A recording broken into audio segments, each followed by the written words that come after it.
Hello everyone, welcome to my channel నేర్చుకో. So friends, మీరు కానీ నా ఛానల్ని సబ్స్క్రైబ్ చేసుకోకపోతే సబ్స్క్రైబ్ చేసుకోండి. అలాగే పక్కన ఉన్న బెల్ ఐకాన్ కూడా క్లిక్ చేయండి. సో మన ప్రీవియస్ వీడియోలో నైవ్ బేస్ క్లాసిఫైయర్కి డిస్క్రీట్ వాల్యూస్ ఉన్నప్పుడు మన అల్గోరిథం ఎలా వర్క్ అవుతుంది అనేది డిస్కస్ చేసినాం. సో ఈ వీడియోలో మనం నైవ్ బేస్ క్లాసిఫైయర్కి కంటిన్యూస్ వాల్యూస్ ఉన్నప్పుడు మనం అల్గోరిథం ఎలా వర్క్ అవుతుందో చూద్దాం. సో మన ఛానల్కి ఇన్స్టాగ్రామ్ అకౌంట్ కూడా ఉంది, నేర్చుకో. సో నేను దాని యొక్క లింక్ అయితే కింద డిస్క్రిప్షన్లో ప్రొవైడ్ చేస్తాను. సో మీరు మన ఇన్స్టాగ్రామ్ అకౌంట్ని ఫాలో అవ్వకపోతే ఫాలో అవ్వండి. అలాగే మీకు ఏమైనా డౌట్స్ ఉన్నా కూడా మీరు నన్ను ఇన్స్టాగ్రామ్ నుండి కాంటాక్ట్ అవ్వచ్చు. సో మనం ఇప్పుడు కంటిన్యూస్ డేటాకి మన నైవ్ బేస్ క్లాసిఫైయర్ అల్గోరిథం ఎలా వర్క్ అవుతుందో చూద్దాం. The method that we discussed in part 1 is applicable for discrete data. In case of continuous data, we need to make some assumptions regarding the distribution of values of each feature. The probability density function for the normal distribution is defined by two parameters. They are mean and standard deviation. So మన previous వీడియోలో మనం only discrete values గురించి discuss చేసినాం. అదే మనం continuous data విషయంలో అయితే మనము ప్రాబబిలిటీ డెన్సిటీ ఫంక్షన్ యూస్ చేసుకొని మన మోడల్ని ట్రైన్ చేసుకుంటాం. అలాగే ప్రాబబిలిటీ డెన్సిటీ ఫంక్షన్ యూస్ చేసుకొని మన మోడల్ ప్రెడిక్షన్స్ అనేది చేస్తుంది. సో ఫస్ట్ మనం మీన్, స్టాండర్డ్ డీవియేషన్, అలాగే నార్మల్ డిస్ట్రిబ్యూషన్ వాటి గురించి చూద్దాం. సో మీన్ అంటే మనందరికీ తెలిసిందే, average of the sample or the average of the population. So sample అంటే పార్ట్ ఆఫ్ పాపులేషన్. సో మనం స్టాటిస్టిక్స్ చెప్పుకున్నప్పుడు మనం డీటెయిల్గా డిస్కస్ చేద్దాం వాటి గురించి. పాపులేషన్ అంటే ఏంటి, శాంపిల్ అంటే ఏంటి అని. సో సింపుల్గా మీన్ అంటే average of the given observation. So దానికి ఫార్ములా ఇది, mu equal to 1/n summation of i equal to 1 to n xi. So ఇక్కడ xi అనేది మనకు ఫీచర్.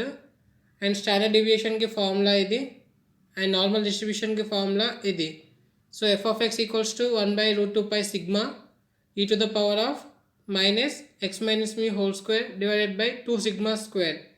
సో ఇక్కడ మనకు సిగ్మా అనేది స్టాండర్డ్ డీవియేషన్, సిగ్మా స్క్వేర్ అనేది వేరియన్స్, మ్యూ అనేది మీన్. సో ఇది మన నార్మల్ డిస్ట్రిబ్యూషన్ ఫార్ములా. సో ఈ నార్మల్ డిస్ట్రిబ్యూషన్ ఫార్ములా మీకు ఎందుకు చూపిస్తున్నానంటే, సో ఈ నార్మల్ డిస్ట్రిబ్యూషన్ ఫార్ములాని యూస్ చేసుకొని మన ప్రాబబిలిటీ డెన్సిటీ ఫంక్షన్ అనేది ఉంటుంది. సో అది చూద్దాం. The likelihood of the features is assumed to be Gaussian. Hence conditional probability is given by f of x equals to 1/√2π sigma into e to the power of -1/2 into x minus mu by sigma whole square. So ఇక్కడ మనకు conditional probability వచ్చేసి మన probability density function, అదే మన f of x. So ఈ ఫార్ములాని మీరు observe చేయండి. So మనకు పైన చెప్పుకున్న సెంటెన్స్ మీనింగ్ ఏంటంటే, మనకు ఇండిపెండెంట్ ఫీచర్స్ ఉంటాయి కదా. సో వాటన్నింటినీ కూడా మనము ప్లాట్ చేసుకుంటే మనకు ఇలా బెల్ కర్వ్ అనేది రావాలి. సో ఇలా బెల్ కర్వ్ వస్తే దాని మీనింగ్ ఏంటంటే మన ఫీచర్స్ అన్నీ కూడా గాసియన్ డిస్ట్రిబ్యూషన్ని ఫాలో అవుతున్నాయి అని. సో మనం గాసియన్ డిస్ట్రిబ్యూషన్ టర్మ్ పార్ట్ 1లో కూడా చెప్పుకున్నాము. అది దేనికంటే గాసియన్ నైవ్ బేస్ గురించి. సో మనం పార్ట్ 1లో చెప్పుకున్నాం కదా, మనకు నైవ్ బేస్ క్లాసిఫైయర్లో డిఫరెంట్ అల్గోరిథమ్స్ ఉన్నాయి. అవి ఏంటంటే గాసియన్ టైప్, లేకపోతే బెర్నౌలీ టైప్, లేకపోతే మల్టీనోమియల్ అని. సో అందులో గాసియన్ వచ్చేసి మనకు ఇప్పుడు డిస్కస్ చేస్తుంది. సో గాసియన్ నైవ్ బేస్ అనేది మనము కంటిన్యూస్ డేటాకి తీసుకుంటామని చెప్పుకున్నాము. సో గాసియన్ అంటే ఏం లేదు, మనము ఆ ఫీచర్స్ని ప్లాట్ చేసుకుంటే మనకి ఇలా బెల్ కర్వ్ అనేది రావాలి. సో మనకి ఇక్కడ టాప్ ఆఫ్ ది కర్వ్ ఏదైతే ఉందో దాన్ని మనం అక్కడ మ్యూ అనేది తీసుకుంటాం. సో మ్యూ అంటే మనకు మీన్ ఆఫ్ ద డేటా అన్నట్టు. సో ఇప్పుడు ఒక ఎగ్జాంపుల్ తీసుకుంటే మీకు ఇంకా క్లారిటీ వస్తుంది ఈ ప్రాబబిలిటీ డెన్సిటీ ఫంక్షన్ని ఎలా యూస్ చేస్తామని. సో ఇక్కడ నేను ఒక ఎగ్జాంపుల్ అయితే తీసుకున్నా. సో మనకు ఫస్ట్ కాలం వచ్చేసి పర్సన్, సెకండ్ కాలం ఏమో height, third column weight, fourth column foot size. So మనము height, weight, foot size base చేసుకొని మనం పర్సన్ని డిటర్మైన్ చేయాలి, అంటే ఆ పర్సన్ మేలా ఫీమేలా అని. సో ఇది మనకు బైనరీ క్లాసిఫికేషన్, రైట్? ఎందుకంటే మనకు అవుట్పుట్లో 2 క్లాసెస్ ఉన్నాయి. అవేంటేంటి, మేల్, ఫీమేల్. సో ఈ 2 క్లాసెస్ని మనం ఈ 3 ప్రెడిక్టర్స్, అంటే ఈ 3 ఇండిపెండెంట్ ఫీచర్స్ ఉన్నాయి కదా మనకి ఇక్కడ, height, weight, foot size. So వీటిని యూస్ చేసుకొని మనం ఈ క్లాస్ని మనం ప్రెడిక్ట్ చేయాలి. సో మనకు ఈ 3 ఇండిపెండెంట్ ఫీచర్లో మనం అబ్జర్వ్ చేస్తే మనకు అన్నీ కూడా కంటిన్యూస్ వాల్యూసే ఉన్నాయి. సో కంటిన్యూస్ వాల్యూస్ ఉంటే మనం ఇప్పటిదాకా ఏమైతే డిస్కస్ చేసినామో ఆ కాన్సెప్ట్ అంతా ఇక్కడ మనం అప్లై చేసుకోవచ్చు. Like probability density function use చేసుకొని మనం అవుట్పుట్ని ప్రెడిక్ట్ చేయొచ్చు. సో ఫస్ట్ నేను ఏం చేస్తున్నా అంటే, ప్రతి ఇండిపెండెంట్ ఫీచర్కి, అంటే ప్రతి ప్రిడిక్టర్కి కూడా నేను మీన్ ఇంకా వేరియన్స్ కనుక్కుంటున్నా అగేన్స్ట్ దేర్ క్లాస్. అంటే లైక్ మేల్ ఒకవేళ ఉంటే నేను మేల్ అబ్జర్వేషన్స్ అన్నీ తీసుకొని వాటి యొక్క మెయిన్ వేరియన్స్ కనుక్కుంటున్నా. అలాగే ఫీమేల్ క్లాస్కి ఫీమేల్ అబ్జర్వేషన్స్ అన్నీ తీసుకొని వాటి మెయిన్ వేరియన్స్ కనుక్కుంటున్నా. సో ఇక్కడ మనకు మేల్ దాంట్లో మనకు మీన్ హైట్ వచ్చేసి 5.855, వేరియన్స్ వచ్చేసి 3.5033 ఇంటూ 10⁻⁻². అదే ఫీమేల్ మీన్ హైట్ వచ్చేసి మనకు 5.4, వేరియన్స్ ఏమో 9.7 ఇంటూ 10⁻⁻². ఒకవేళ మనం వెయిట్ కంపేర్ చేసుకుంటే మీన్ వెయిట్ ఫర్ మేల్ వచ్చేసి మనకు 176.25, ఫీమేల్కి 132.5. ఫుడ్ సైజ్ ఫర్ మేల్ చూస్తే మనకు 11.25, ఫీమేల్కి 7.5. సో మనం ఇలా ప్రతి ఇండిపెండెంట్ ఫీచర్కి కూడా మీన్ అండ్ వేరియన్స్ ఇలా క్యాలిక్యులేట్ చేసుకొని పెట్టుకోవాలి. ఎందుకంటే మనకు ప్రాబబిలిటీ డెన్సిటీ ఫంక్షన్లో మనం ఈ మీన్ వేరియన్స్ని వాల్యూస్ తీసుకుని డైరెక్ట్ మనం కనుక్కుంటాం అవుట్పుట్ని. సో ఇప్పటిదాకా మనం మన డేటా సెట్కి మొత్తం కూడా ప్రతిదానికి మీన్ వేరియన్స్ కనుక్కున్నాం. సో సపోజ్ ఇప్పుడు మనకు ఒక న్యూ డేటా వచ్చింది. సో న్యూ డేటా ఇచ్చినప్పుడు మనం దాన్ని క్లాసిఫై చేయాలి, మేలా ఫీమేలా అని. సో అది ఎలా చేయాలో చూద్దాం. సో ఫస్ట్ మనం న్యూ డేటా సెట్ని చూద్దాం. సో ఇది మన న్యూ డేటా సెట్. సో మనకు హైట్ వచ్చేసి 6, వెయిట్ 130, ఫుడ్ సైజ్ 8. సో ఈ ఫీచర్స్ని బేస్ చేసుకొని ఆ పర్సన్ మేలా ఫీమేల్ అనేది మనం డిసైడ్ చేయాలి. సో అది ఎలా చేయాలో చూద్దాం. సో ఫస్ట్ ఏంటంటే మనం పోస్టీరియర్ ప్రాబబిలిటీ కనుక్కుంటున్నా మేల్కి, దాని తర్వాత ఫీమేల్కి కూడా నేను కనుక్కుంటున్నా. సో అలా కనుక్కున్నాక పోస్టీరియర్ ప్రాబబిలిటీ ఏ క్లాస్కి అయితే ఎక్కువ ఉంటుందో మనం అవుట్పుట్ ఆ క్లాస్ కానీ తీసుకుంటాం. సో ఫస్ట్ మనం అవుట్పుట్ మేల్ అనుకొని దాని యొక్క పోస్టీరియర్ ప్రాబబిలిటీని క్యాలిక్యులేట్ చేద్దాం. So posterior of male equals to probability of male into probability of height given male into probability of weight given male into probability of food size given male divided by evidence. So ఇక్కడ evidence అనేది మనకు normalising constant. So అదేంటో తర్వాత చూద్దాం. So మనము probability of male చూసినాం ఇప్పటిదాకా. So ఇప్పుడు మనం అవుట్పుట్ ఫీమేల్ అయితే దాన్ని ఎలా క్యాలిక్యులేట్ చేయాలో చూద్దాం. So posterior of female equals to probability of female into probability of height given female into probability of weight given female into probability of food size given female divided by evidence. So మనం posterior of male ఇంకా posterior of female కనుక్కున్నాక ఈ రెండిట్లలో ఏ value అయితే పెద్దగా ఉంటుందో అదే మనం output కింద తీసుకుంటాం. సో ఇప్పుడు మనం ఈ ఎవిడెన్స్ యొక్క ఫార్ములా అయితే చూద్దాం. సో బేసిక్గా మనకి ఎవిడెన్స్ అనేది ఇక్కడ నార్మలైజింగ్ కాన్స్టెంట్, అంటే మన టూ వాల్యూస్ని నార్మలైజ్ చేసుకోవడానికి యూస్ చేస్తాం. సో ఎవిడెన్స్ని ఎలా క్యాలిక్యులేట్ చేయాలో చూద్దాం. So evidence equals to probability of male into probability of height given male into probability of weight given male into probability of food size given male plus probability of female into probability of height given female into probability of weight given female into probability of food size given female. So ఇక్కడ evidence ఎలాగో normalising కాన్స్టెంటే కాబట్టి so దాని యొక్క value కనుక్కొని అవసరం లేదు. ఎందుకంటే మనకు పోస్టీరియర్ ఆఫ్ మేల్ ఇంకా పోస్టీరియర్ ఆఫ్ ఫీమేల్ వాల్యూస్తో చెప్పేచ్చు. లైక్ ఆ రెండిట్లలో ఏది పెద్దగా ఉంటుందో అదే మన అవుట్పుట్. సో దాన్ని ఎవిడెన్స్తో డివైడ్ చేసినా డివైడ్ చేయకపోయినా అదే పెద్దగా ఉంటుంది. సో అందుకని చెప్పేసి ఇక నేను ఎవిడెన్స్ అయితే క్యాలిక్యులేట్ చేయట్లేదు, జస్ట్ మీకు చూపించిన ఇలా ఎవిడెన్స్ కూడా ఉంటుంది ఫార్ములాలో అని. సో ఇప్పుడు మనం పోస్టీరియర్ ఆఫ్ మేల్ క్యాలిక్యులేట్ చేసుకుందాం ఆ న్యూమరేటర్ వాల్యూని. సో మనకు ప్రాబబిలిటీ ఆఫ్ మేల్ వచ్చేసి 0.5. Next probability of height given male that equals to, so ఇక్కడ మనం ప్రాబబిలిటీ డెన్సిటీ ఫంక్షన్ని తీసుకుంటున్నాం 1/√2πσ² into e⁻⁻6 - μ² divided by 2σ². So ఇక్కడ మనకు మీన్ వాల్యూ వచ్చేసి 5.855. సో మన హైట్ యొక్క మీన్ వాల్యూ ఇది మేల్ క్లాస్కి. అండ్ మన వేరియన్స్ వచ్చేసి 3.5033 ఇంటూ 10⁻⁻². అండ్ మన XI ఏమో 6, అంటే మన న్యూ డేటాలో హైట్ 6 కదా. సో అందుకని చెప్పి నేను XI 6 తీసుకున్నా.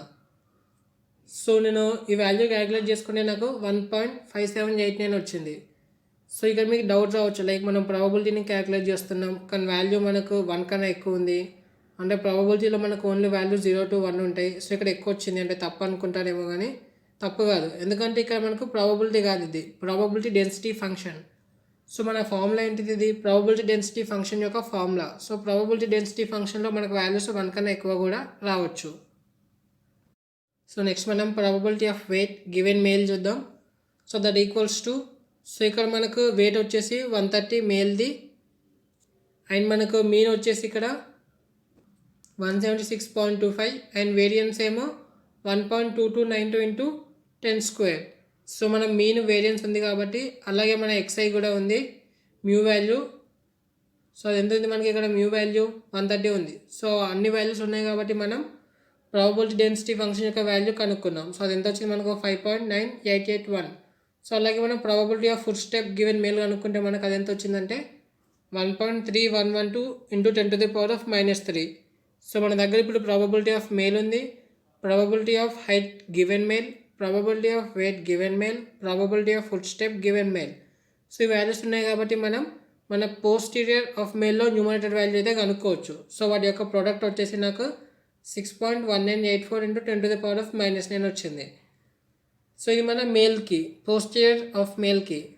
సో ఇప్పుడు మనం పోస్టీరియర్ ఆఫ్ ఫీమేల్కి కూడా క్యాలిక్యులేట్ చేసి చూద్దాం. ఏ వాల్యూ ఎక్కువ ఉంటుందో మన అవుట్పుట్ ఆ క్లాస్ ఇంకా.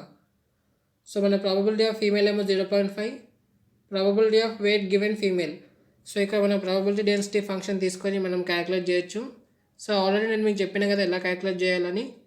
సో ఇక్కడ నేను అన్నీ కూడా డైరెక్ట్ వాల్యూస్ తీసుకుంటున్నా. So probability of weight given female equals to 1.6789 into 10⁻⁻².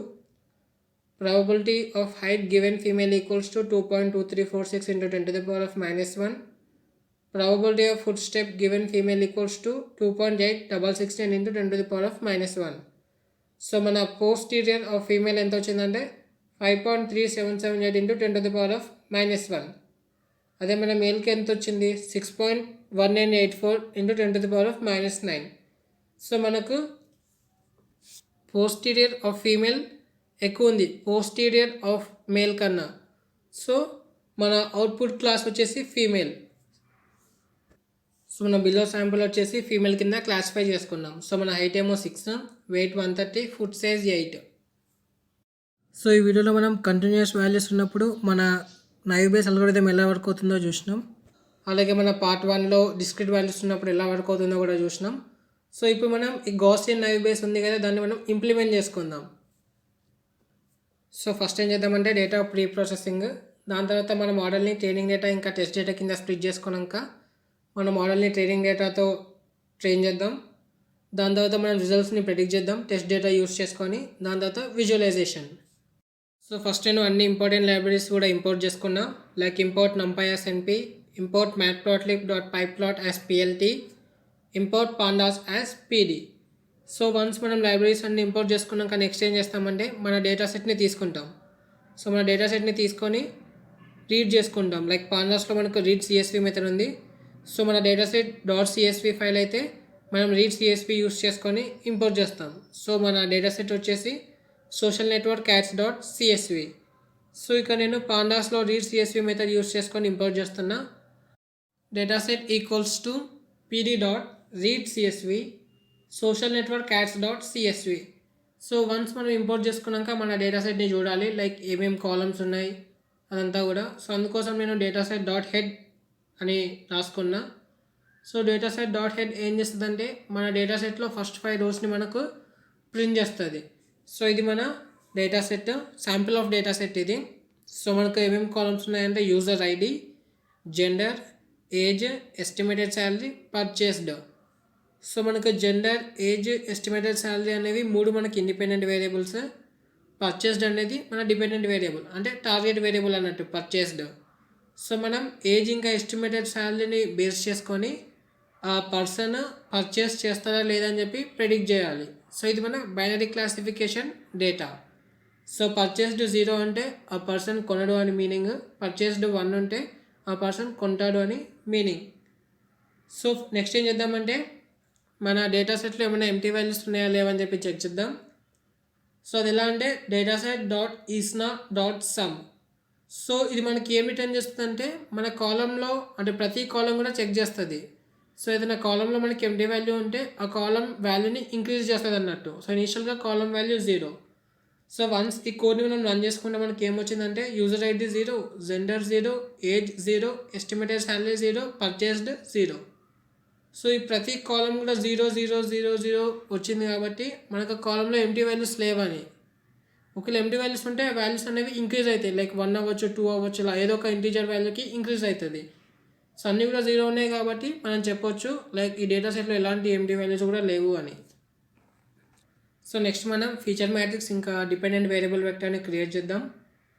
So feature matrix అంటే ఏంటంటే మన ఇండిపెండెంట్ ఫీచర్స్ అన్నీ తీసుకొని ఒక అరే లాగా క్రియేట్ చేస్తాం. అది డిపెండెంట్ వేరియబుల్ వెక్టర్ అంటే టార్గెట్ వాల్యూస్ అన్నీ ఒక దగ్గర తీసుకుంటాం. సో నేను ఇక్కడ ఇండిపెండెంట్ వాల్యూస్ కింద ఏజ్ ఇంకా ఎస్టిమేటెడ్ శాలరీ తీసుకుంటున్నా. సో ఏజ్ కాలమ్ ఇండెక్స్ ఏమో 2, ఎస్టిమేటెడ్ శాలరీ కాలమ్ ఇండెక్స్ ఏమో 3. సో 2 కాలమ్స్ని నేను తీసుకుంటున్నా ఫీచర్ మ్యాట్రిక్స్ లాగా. So x equals to dataset dot iloc colon comma square brackets 2, 3 dot values. నేను టార్గెట్ వాల్యూ కింద అంటే డిపెండెంట్ వెక్టర్ కింద పర్చేస్డ్ కాలమ్ని తీసుకుంటున్నా.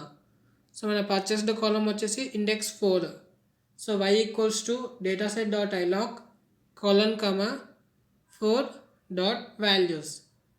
సో వన్స్ నేను అలా తీసుకున్నాక మన ఫీచర్ మ్యాట్రిక్స్లో ఫస్ట్ అబ్జర్వేషన్ని ప్రింట్ చేసుకున్నా, అలాగే మన డిపెండెంట్ వేరియబుల్ వెక్టర్ వైలో ఫస్ట్ అబ్జర్వేషన్ని ప్రింట్ చేసుకున్నా. So x of 0. సో ఇది మన ఫీచర్ మ్యాట్రిక్స్లో ఫస్ట్ అబ్జర్వేషన్. సో 19, 19,000. సో 19 అనేది ఏజ్, 19,000 అనేది శాలరీ. అండ్ y ఆఫ్ 0 ఇది మన డిపెండెంట్ వేరియబుల్ వెక్టర్లో first observation. So y of 0 equal to 0 వచ్చింది, అంటే పర్చేస్డ్ ఈక్వల్ టు 0, అంటే అతను పర్చేస్ చేయడాన్ని.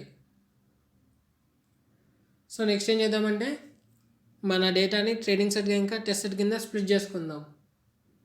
సో అది ఎలా అంటే from sklearn dot model selection import train test split xtrain, xtest, ytrain, ytest equals to train test split of feature matrix x, y, test size equals to 0.5, 0.25. So నేను ఇక్కడ test size వచ్చేసి 25% తీసుకుంటున్నా, random shed equals to 0. So once ఈ code అంతా కూడా మనం run చేసుకుంటే మనకు మన డేటా ట్రైనింగ్ డేటా ఇంకా టెస్ట్ డేటా కింద స్ప్లిట్ అయిపోతుంది. సో అలా స్ప్లిట్ అయిపోయినా ఇంకా నెక్స్ట్ నేను ఏం చేస్తున్నానంటే ఫీచర్ స్కేలింగ్ చేసుకుంటున్నా. So from sklearn dot pre processing import standard scalar sc equals to standard scalar, xtrain equals to sc dot fit transform of xtrain, xtest equals to sc dot transform of xtest. So ఇక మన training data అలాగే test data ఉంది కదా, so వాటిని నేను feature scaling చేసుకున్నా. So once అలా feature scaling చేసుకున్నాక మన మోడల్కి మన ట్రైనింగ్ డేటా ఇచ్చి ట్రైన్ చేసుకుంటాం. సో మన ట్రైనింగ్ డేటా అంతా కూడా కంటిన్యూస్ వాల్యూస్, ఏజ్ ఇంకా estimated salary. So continuous values ఉన్నాయి కాబట్టి మన నైవ్ బేస్లో ఏ టైప్ ఆఫ్ అల్గోరిథం యూస్ చేయాలి. సో అదేంటంటే Gaussian naive base. So Gaussian naive base మన కంటిన్యూస్ డేటాకి బాగా పనిచేస్తుంది. సో అందుకని చెప్పి నేను మన మోడల్ని ట్రైన్ చేస్తున్నప్పుడు గాషియన్ నైవ్ బేస్ని తీసుకున్నా. From sklearn dot naive base import Gaussian NB. So మన గాషియన్ నైవ్ బేస్కి ఒక ఆబ్జెక్ట్ అయితే క్రియేట్ చేసుకున్నా. సో ఆబ్జెక్ట్ పేరు నేను క్లాసిఫైయర్ అని తీసుకున్నా. Classifier equals to Gaussian NB. So object create చేసుకున్నాక మన ఆబ్జెక్ట్కి మన ట్రైనింగ్ డేటా ఇచ్చి ట్రైన్ చేస్తున్నా. సో మన ఆబ్జెక్ట్ ఇప్పుడు మన మోడల్ లాగా పనిచేస్తుంది. So classifier dot fit xtrain, ytrain. So once ఈ కోడ్ అంతా రన్ చేసుకుంటే మన మోడల్ రెడీ అవుతుంది ట్రైన్ అయిపోయి. సో నెక్స్ట్ టెస్ట్ చేద్దాం మన మోడల్ని. So ypred equals to classifier dot predict xtest. So మనం ypred వాల్యూస్ చూస్తే ఇవన్నీ కూడా మనకు ypred వాల్యూస్ ప్రింట్ చేసుకుంటే 0 0 0 1 అలా వచ్చినాయి అన్నీ కూడా. సో 0 అంటే పర్చేస్ చేయడు అని, 1 అంటే పర్చేస్ చేస్తాడు అని. సో నెక్స్ట్ మన కన్ఫ్యూజన్ మ్యాట్రిక్స్ని తీసుకుందాం. సో కన్ఫ్యూజన్ మ్యాట్రిక్స్ ఏంటంటే మనకు true positives, true negatives, false positives, false negatives ఇలా అన్నీ కూడా వస్తాయి. అంటే మనము మన మోడల్ని అంచనా వేయచ్చు లైక్ ఎంత బాగా పనిచేస్తుంది అని చెప్పేసి. సో అందుకోసం అని చెప్పేసి నేను కన్ఫ్యూజన్ మ్యాట్రిక్స్ని ఇంపోర్ట్ చేసుకుంటున్నా sklearn డాట్ మెట్రిక్స్ నుండి. From sklearn dot metrics import confusion matrix Cm equals to confusion matrix ytest, ypred. So దాని తర్వాత నేను cbound ఇంపోర్ట్ చేసుకుంటున్నా, ఎందుకంటే మన కన్ఫ్యూజన్ మ్యాట్రిక్స్ని ప్లాట్ చేయడానికి. Import cbound as sns dot heat map cm, anode equals to true. So once ఆ code run చేస్తే మనకు ఇలా అవుట్పుట్ వస్తుంది. ఇది మన confusion matrix. So SKL documentation ప్రకారం ఈ కిందున్న 0, 1 ఏమో మనకు ట్రూ వాల్యూస్, సైడ్కున్న 0, 1 ఏమో ప్రెడిక్టెడ్ వాల్యూస్. సో మనకు ఈ ఫస్ట్ బాక్స్ వచ్చేసి ట్రూ నెగటివ్స్, అంటే మనకి యాక్చువల్గా 0 ఇక్కడ అండ్ ప్రెడిక్ట్ చేస్తున్నప్పుడు కూడా 0 క్లాస్ అని చెప్పి ప్రెడిక్ట్ చేసింది. సో అవి 65 మనకు అలా. సో ఇదేమో మనకు ఈ బాక్స్ ఏమో దీన్ని మనం ఫాల్స్ నెగటివ్స్ అంటాం. సో ఇక్కడ మనకు ఫాల్స్ నెగటివ్స్ 3 వచ్చినాయి. సో ఫాల్స్ నెగటివ్స్ని టైప్ 2 ఎర్రర్ కూడా అని అంటాం, టైప్ 2 ఎర్రర్. సో ఇది మీరు గుర్తుపెట్టుకోవాలి, టైప్ 2 ఎర్రర్ అని. సో ఫాల్స్ నెగటివ్స్ అంటే ఏంటంటే యాక్చువల్గా అవి క్లాస్ 1కి చెందినవి, కానీ ప్రెడిక్ట్ చేస్తున్నప్పుడు క్లాస్ 0 అని చెప్పి ప్రెడిక్ట్ చేసినాయి. సో అందుకని చెప్పి దీన్ని మనం ఫాల్స్ నెగటివ్స్ అని అంటాం. సో ఇది టైప్ 2 ఎర్రర్. సో ఇక్కడ ఈ బాక్స్ ఏమో మనకు దీన్ని మనం ఫాల్స్ పాజిటివ్స్ అంటాం. సో ఫాల్స్ పాజిటివ్స్ ఆర్ దీన్ని మనం టైప్ 1 ఎర్రర్ అంటాం. సో ఇక్కడ 0 అనేది మనకు యాక్చువల్ వాల్యూ, అంటే యాక్చువల్గా 0 కానీ ప్రెడిక్ట్ చేస్తున్నప్పుడు 1 అని చెప్పి ప్రెడిక్ట్ చేస్తుంది. సో అందుకని చెప్పి దీన్ని ఫాల్స్ పాజిటివ్స్ అంటాం. సో ఇక్కడ మనకు 7 ఫాల్స్ పాజిటివ్ అండ్ లాస్ట్ ఈ బాక్స్ వచ్చేసి మనకి ట్రూ పాజిటివ్స్, అంటే యాక్చువల్గా 1 ప్రెడిక్ట్ చేస్తున్నప్పుడు కూడా 1 అని చెప్పి ప్రెడిక్ట్ చేసింది. సో అలా మనకు 25 అబ్జర్వేషన్స్ కరెక్ట్గా ప్రెడిక్ట్ చేసింది ట్రూ పాజిటివ్స్ లాగా. సో నెక్స్ట్ విజువలైజేషన్ చేద్దాం, లైక్ మన క్లాసిఫైర్ ఎలా క్లాసిఫై చేసింది మన డేటా సెట్స్ అని. సో ఇక్కడ ఇది ప్లాట్ చూస్తే మీకు అర్థమైపోతుంది. సో ఎక్కువ అయితే కరెక్ట్గానే క్లాసిఫై చేసింది, అక్కడక్కడ కొన్ని పాయింట్స్ అయితే మిస్ క్లాసిఫై అయినాయి, కానీ మెజారిటీ ఆఫ్ ద కేసులో మనకు కరెక్ట్గానే ప్రిడిక్ట్ చేసింది. సో ఇదంతా కూడా మనకు నైవ్ బేస్ అల్గోరిథం, అలాగే గాషియన్ నైవ్ బేస్ గురించి. సో ఫ్రెండ్స్, మీకు కానీ వీడియో నచ్చినట్టయితే లైక్ చేయండి, షేర్ చేయండి, అలాగే మన ఛానల్ని కూడా సబ్స్క్రైబ్ చేసుకోండి. Thank you for watching. Keep learning.